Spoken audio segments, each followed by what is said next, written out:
Buenas noches con todos.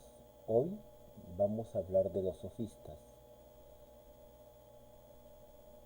Aquí tienen la escritura en griego.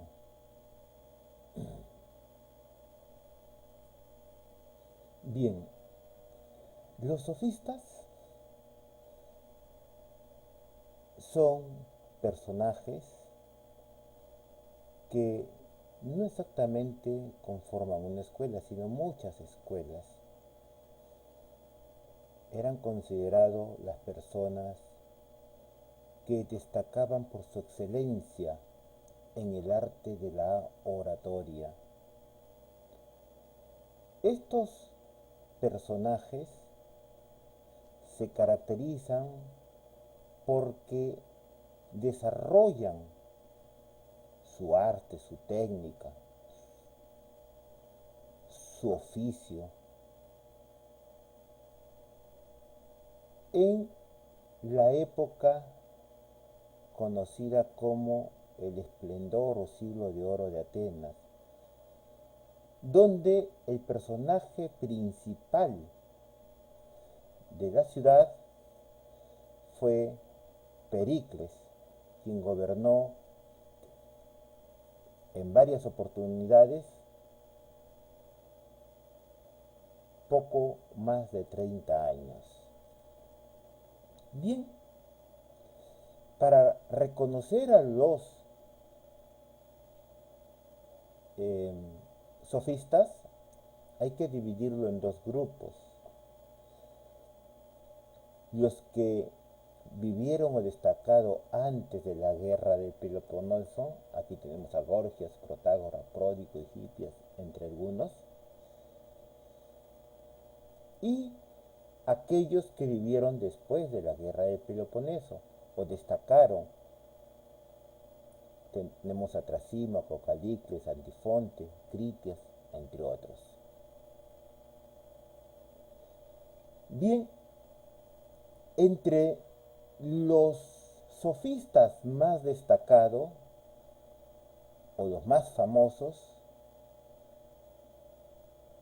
reconocemos a Gorgias y a Protágoras. Gorgias destaca por lo siguiente: por dos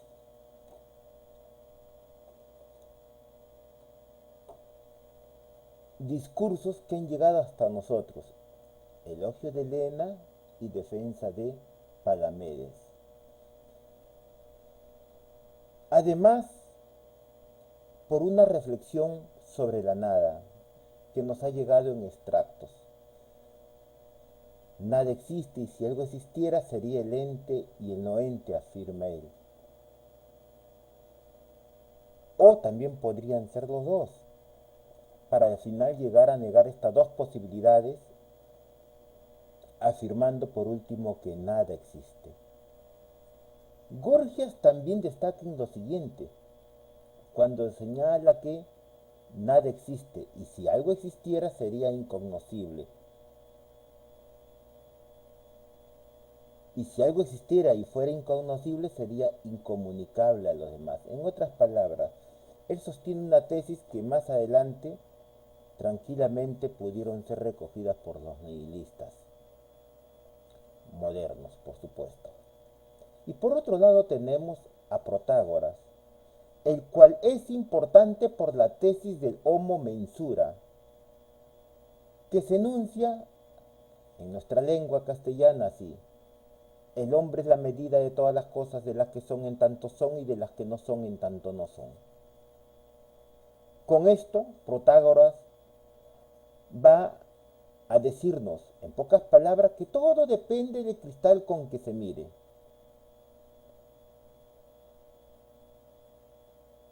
En otras palabras, que si nosotros queremos saber la verdad, la virtud, la bondad de algo, de los seres, de las personas, de las cosas, de los enunciados, todo depende de la persona. Y sostiene con esto la tesis del relativismo. Otra frase muy famosa de Protágoras es aquella que responde cuando le preguntan sobre los dioses. Y Diógenes nos escribe lo siguiente acerca de esto.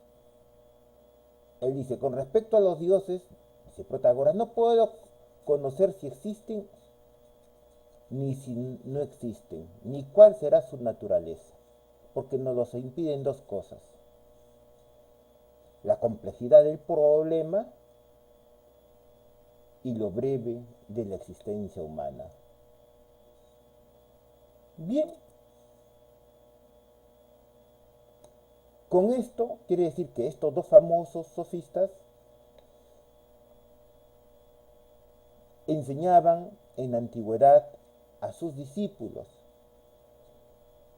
y enseñaban con ello el arte de la elocuencia y enseñaban a sus discípulos también a elaborar argumentos para defender sus tesis, pero también podían ellos contraponer un argumento contrario para defender o atacar la misma tesis. Bien, el mejor ejemplo sobre esto lo podemos encontrar cuando Gorgias elabora su discurso Elogio de Helena y su, repito, defensa de Palamedes. Los sofistas fueron personas muy famosas y se hicieron muy acaudaladas en la antigüedad, llegando, por ejemplo, Protágoras a acumular tantas riquezas que superaba al escultor Fidias y 10 escultores más famosos. Bien, hablemos sobre los sofistas.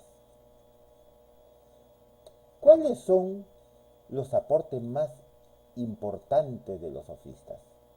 Primero, que eran llamados maestros de las sabidurías. Y como ustedes saben, ellos vivieron en un periodo muy especial de Grecia, de la Grecia jónica.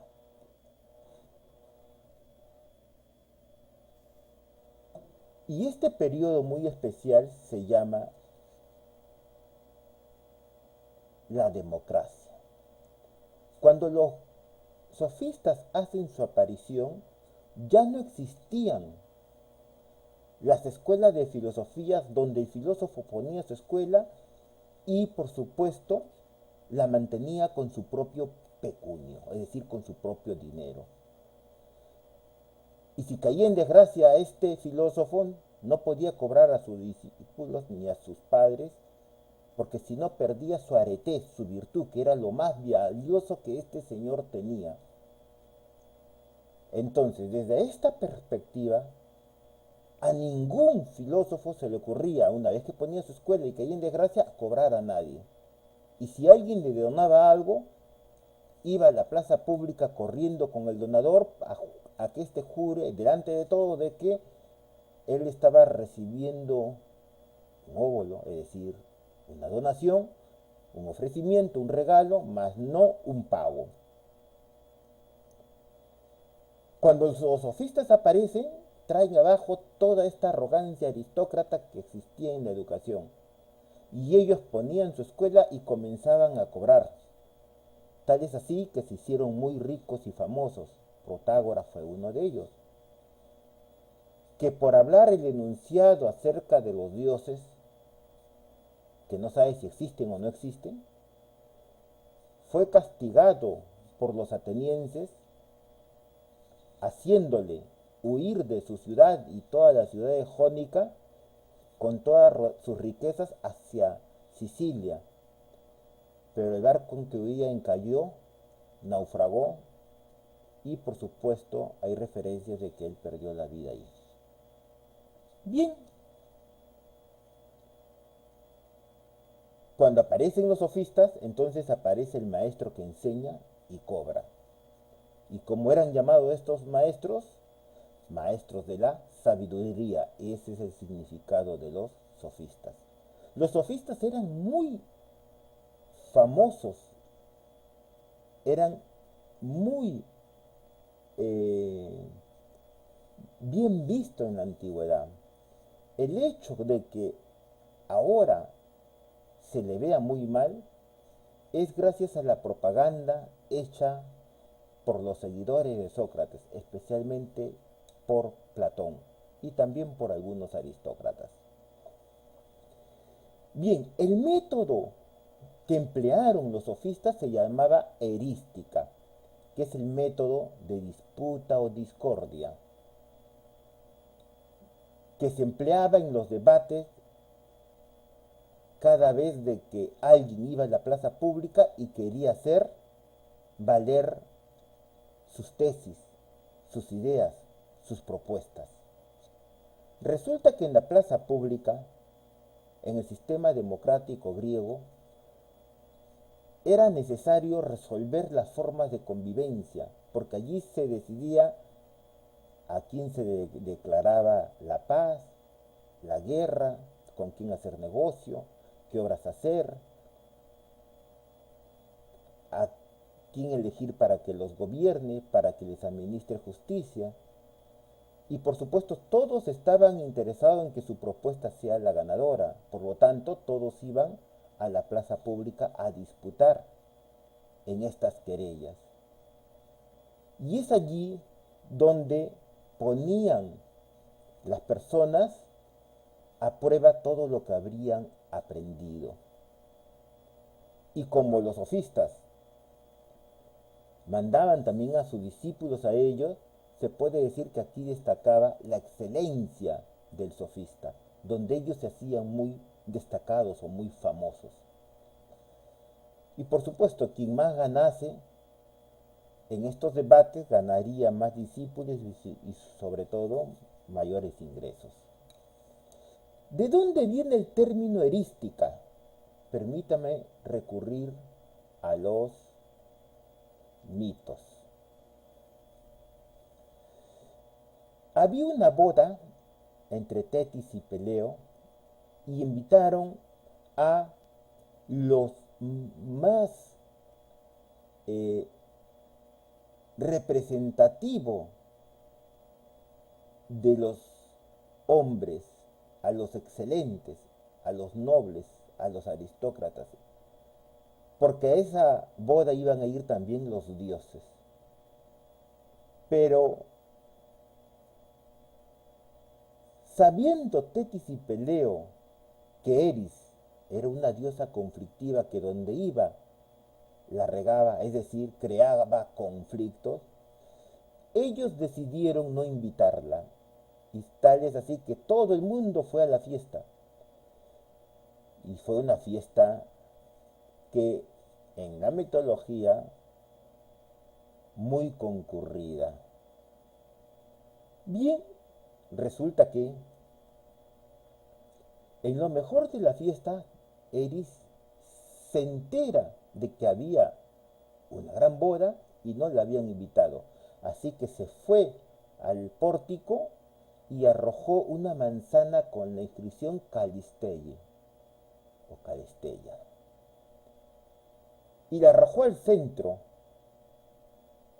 Rápidamente la recogieron y se dieron cuenta que decía Calisté, para la más bella. Y resulta que en esa fiesta todas se creían las más bellas, pero sobre todo Hera, que era la esposa de Júpiter, Atenea, que había nacido de la cabeza de Júpiter, y Afrodita, que era la diosa del amor. Y las tres querían esa manzana. Hermes, sabiendo que se había desatado el caos, fue donde Zeus para que él decidiera a quién se le debía dar esa manzana. Y Zeus, ¿qué le dijo? Allá en el monte Ida hay un pastor que además es buen príncipe y está dedicado a las artes amatorias, sabe hacer poemas, anda detrás de las pastoras. Bien, que él decida. Y como ustedes saben, los griegos que eran muy piadosos no podían desobedecer a sus dioses. Hermes va donde París le dice, mira, hay un encargo de tu dios, decide tú quién es la más bella. Y ni bien recibe él la manzana, comienzan a recibir visita de las diosas. Hera le visita y le dice, si tú me das la manzana, te haré el hombre más rico y más poderoso. Y a él no le interesaba ni ser rico ni ser poderoso. Él estaba acostumbrado a otros placeres. Y además, no le gustaba tampoco reinar, porque él era hijo de un rey, el rey Priamo. Por lo tanto, rechazó la oferta de Hera y también de Atenea, que le ofrecía casi lo mismo. Sin embargo, apareció Afrodita, y Afrodita le prometió el amor de la mujer más hermosa. Y Pari le dice, Calesté, la manzana es tuya. Y efectivamente, Afrodita se fue con la manzana y Paris recibió a cambio el amor de la mujer más hermosa. ¿Quién era? Helena. Y se desató el caos, porque Helena era la mujer de Menelao,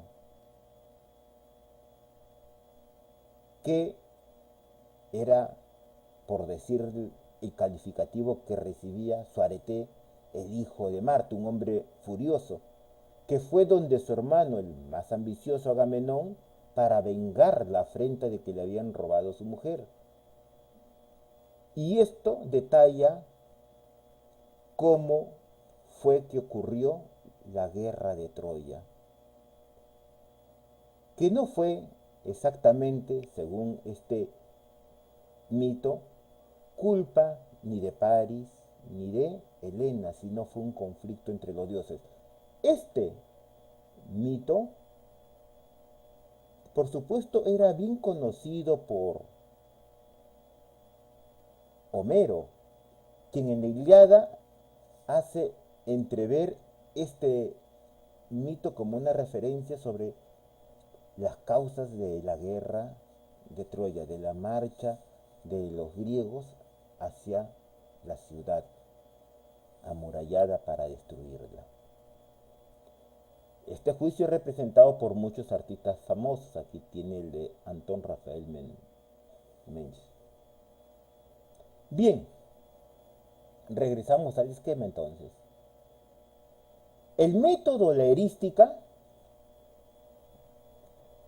viene de esta diosa de Eris y es el método en el cual se emplea para enfrentar a las personas en batalla, pero en batalla de palabras. Recuerden que Diógenes de Laercio hace decir que Timón afirmaba que Protágoras enseñaba a sus discípulos a la batalla de palabras, a la guerra de palabras. Ese es el método del cual estamos hablando. Y el principio, que ya hablamos hace un momento, era el principio de homo mensura. El hombre es la medida de todas las cosas, de las que son en tanto son y de las que no son en tanto no son. ¿Qué afirman acá los sofistas? O Protágoras específicamente, el relativismo en todo, en el conocimiento, en la ontología o la realidad. En todo hay relativismo, que todo depende del cristal con que se mire. Este principio va a ser rebatido por Sócrates en el texto Teeteto, escrito por Platón. Bien, ellos enseñaron además un arte, el arte de la elocuencia, que formas posteriores se acercan a la oratoria o retórica actual. Y nos dejaron su legado, que en la antigüedad fue perseguido y destruido.